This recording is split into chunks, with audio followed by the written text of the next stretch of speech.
Welcome to the Deeper Thinking podcast. This essay is digitally narrated. It explores Hannah Arendt's analysis of totalitarianism in The Origins of Totalitarianism, showing what made regimes like Nazi Germany and Stalinist Russia fundamentally different from older forms of tyranny.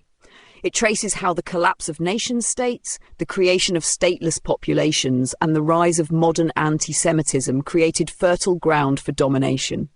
It examines the influence of imperialism, where European powers normalized lawless rule abroad and later turned those habits inward. At the heart of Arendt's argument is that totalitarianism does not stop at demanding obedience.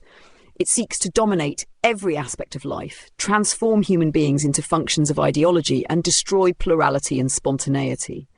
The essay follows her account of how ideology, propaganda, constant motion, and organized terror work together to produce this unprecedented form of rule, and why isolation and the breakdown of shared truths made populations vulnerable. It concludes with her enduring warning that the conditions for such domination are not confined to the 20th century, and that the defense of freedom depends on vigilance and a willingness to keep the door to plurality open. A stadium, vast, still. No cough, no murmur, only breath held under harsh white lights. Every eye fixed on a single figure. But each person stands alone, cut off from the one beside them.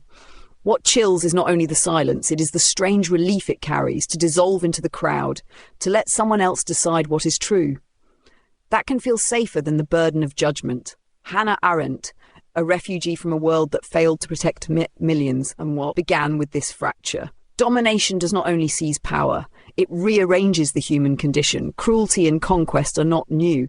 But the regimes she studied, Nazi Germany and Stalinist Russia, wanted more than obedience. They aimed to reshape human beings themselves. They claimed to know history's hidden laws. Race destiny, class struggle, a story wrapped in the language of science, making cruelty sound like fate.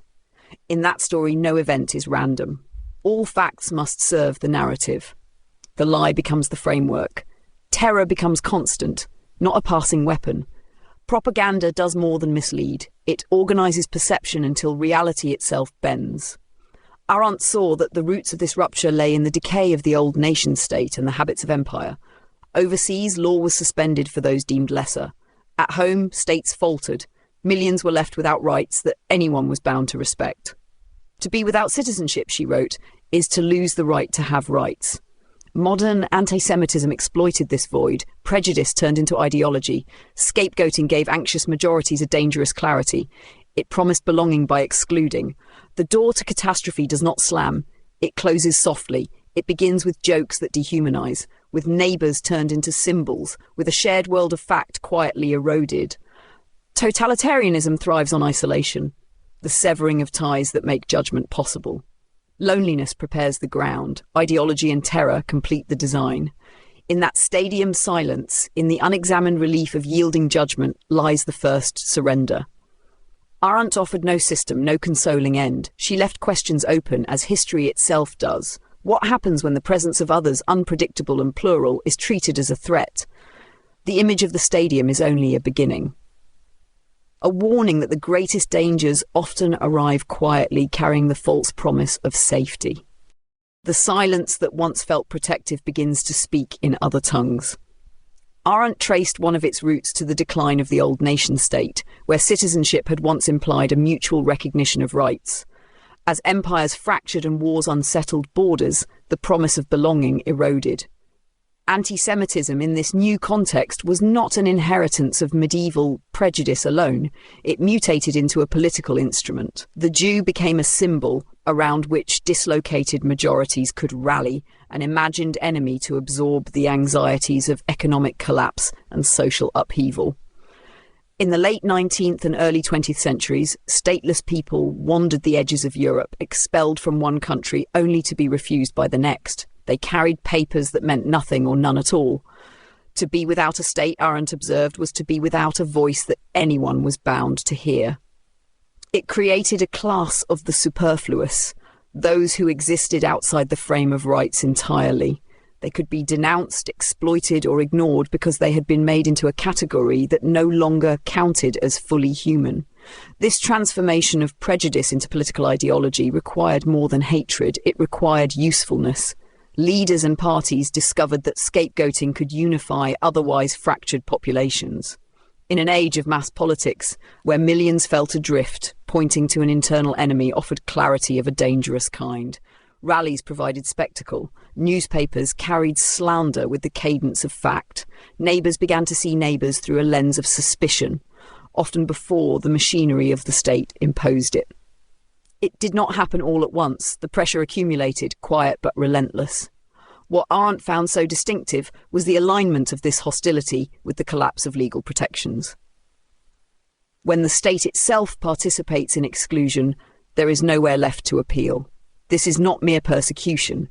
It is the creation of a category of people for whom persecution has no name because no law applies.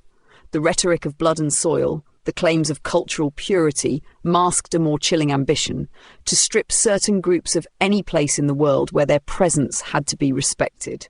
The stage for totalitarianism was thus prepared not only by demagogues, but by a slow political decay. The silence of those who looked away, the indifference of institutions, the eagerness of some to believe that safety could be purchased by someone else's expulsion. What began as words and decrees would, in time, seek to reorder society itself. The crack in the foundation had already appeared. The weight that would widen it was on its way.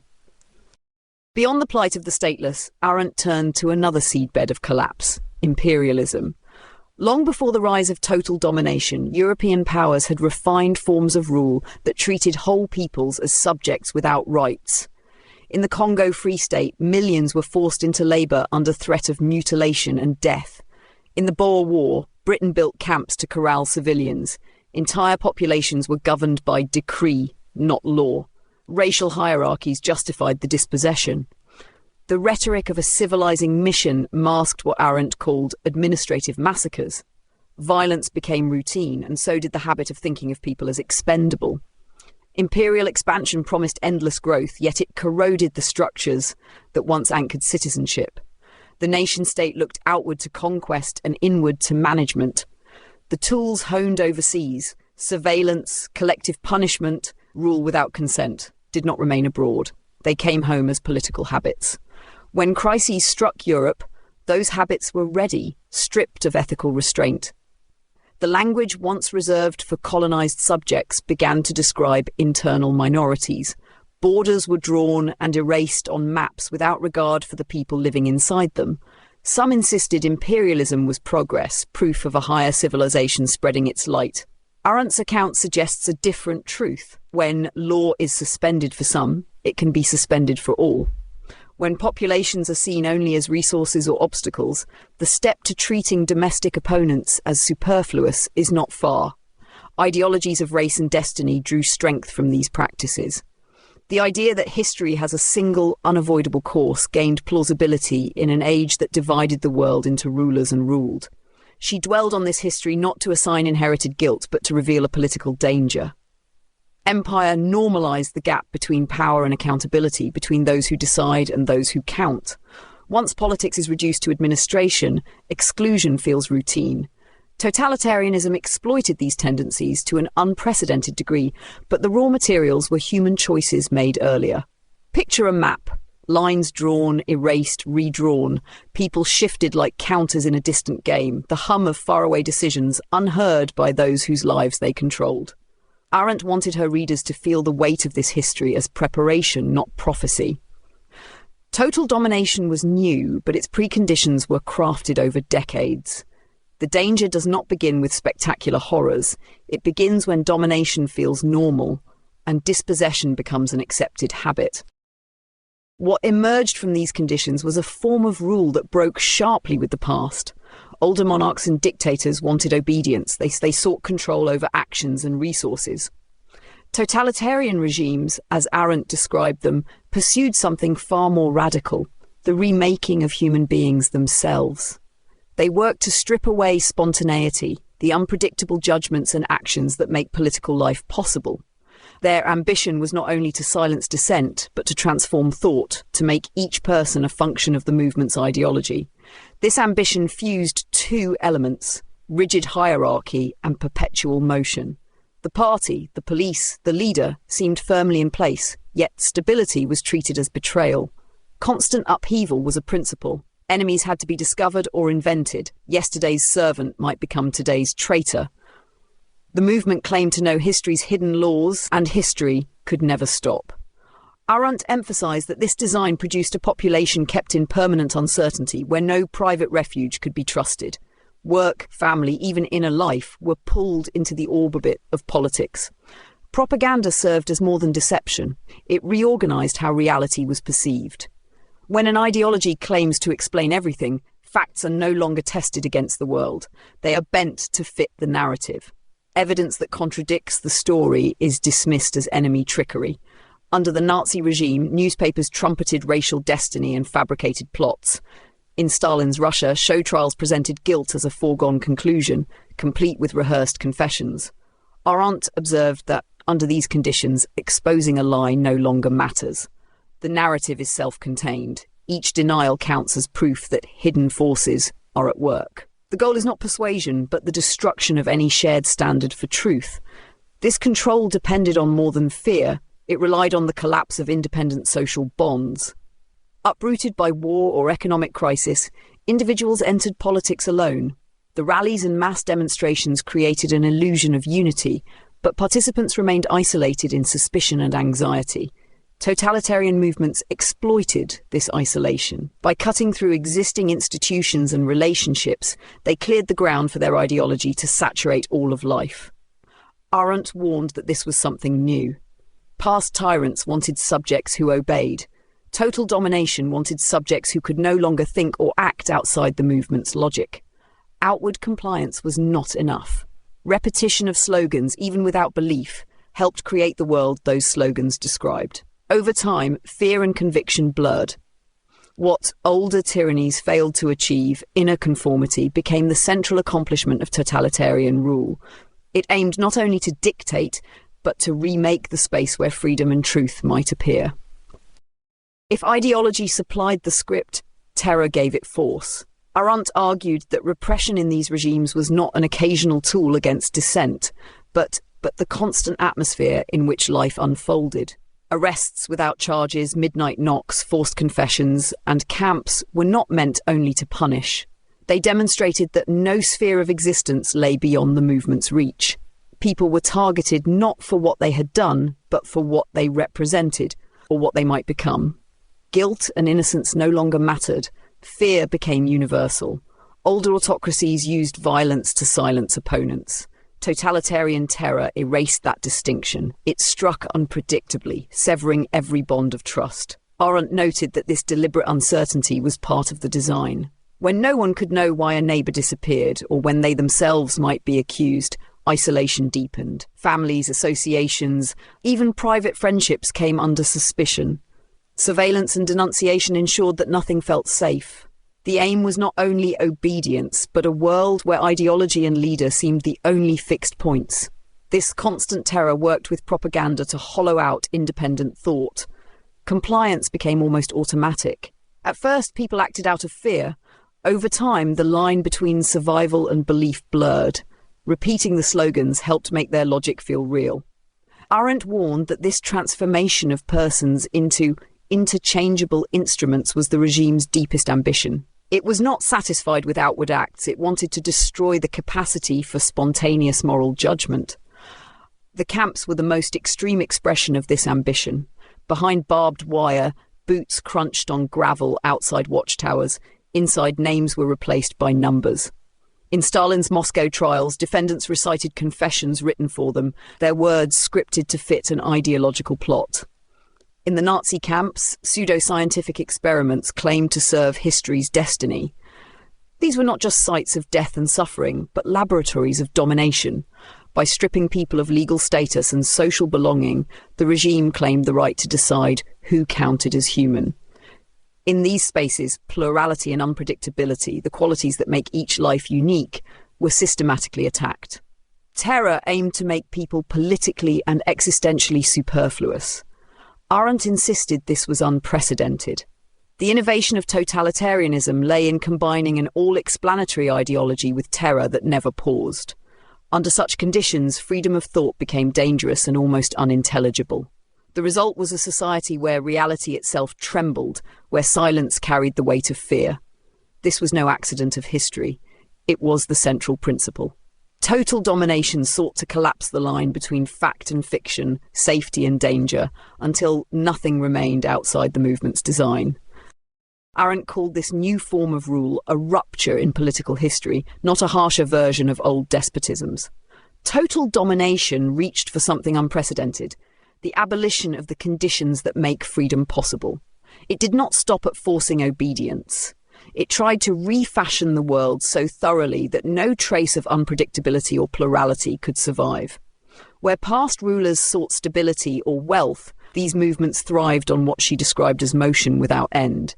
Their ideology claimed to reveal history's hidden law, yet it demanded endless campaigns and newly imagined enemies to keep its momentum. This constant motion contained a built-in paradox. The party and leader portrayed themselves as standing above time, uniquely able to read its course, but they never allowed society to settle. Any pause threatened their claim to inevitability.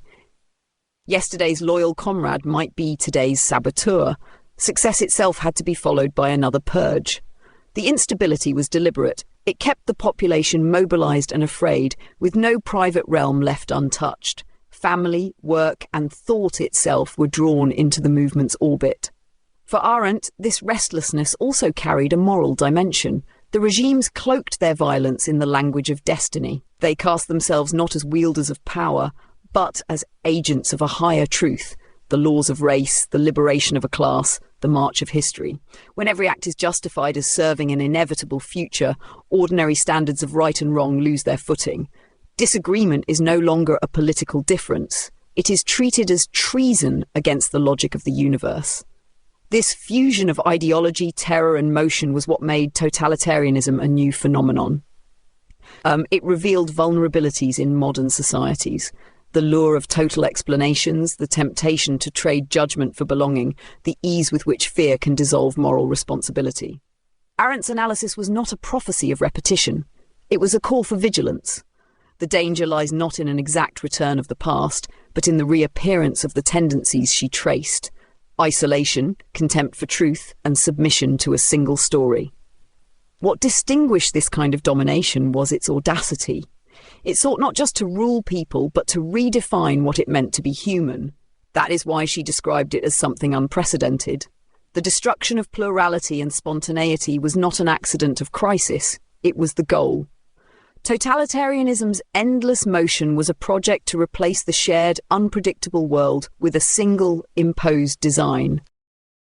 The regimes that embodied this rupture eventually fell, yet Arendt's analysis does not end with their collapse. What she uncovered were patterns that can surface wherever political life weakens. The conditions she traced, atomization, the erosion of shared facts, the seduction of a single simple story, are not confined to one century. They belong to modernity itself. That is why she urged readers to resist easy analogies while still drawing lessons. The structures of totalitarianism were without precedent, but the tendencies that prepared their ground have not vanished. She emphasized how mass loneliness and isolation were decisive. When people lose a secure place in a common world through dislocation, economic upheaval, or the collapse of trustworthy institutions, they become open to ideologies that promise meaning. In Arendt's time, the channels were rallies, radio, newspapers. Today, other means exist, but the dynamic remains. Some say we have never been more connected, yet many scroll endlessly through glowing screens and still feel unseen. Connectivity is not the same as community. An endless stream of information is no guarantee of a shared reality. When trust in facts falters, public life grows brittle. Her warning was not meant to sow despair. She rejected any idea that history follows an iron law toward either progress or catastrophe. Instead, she asked readers to pay attention to the small signs, the casual acceptance of a lie, the way a dehumanizing joke passes unchallenged, the tendency to see a neighbor as an abstraction. None of these by themselves produce terror, but each erodes the shared world of judgment and responsibility. The The danger lies in not noticing when that erosion begins. Her analysis of imperialism and statelessness underscored that rights exist only when there is a community to uphold them. When that belonging fails, people become exposed to exclusion.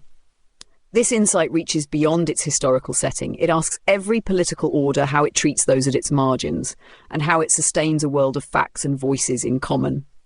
The fragility of democracy, in her account, is structural, not a slogan. The map motif she traced, lines drawn and erased without regard for those living within, returns now in digital and political forms. Walls can be physical or virtual. The risk is the same, treating people as categories rather than persons. Arendt's work endures because it offers no comforting assurances. It shows how domination grows quietly and how vigilance begins with seeing. Her question was never if the past will repeat, but who will notice if its preconditions return. The images that open this story return, altered.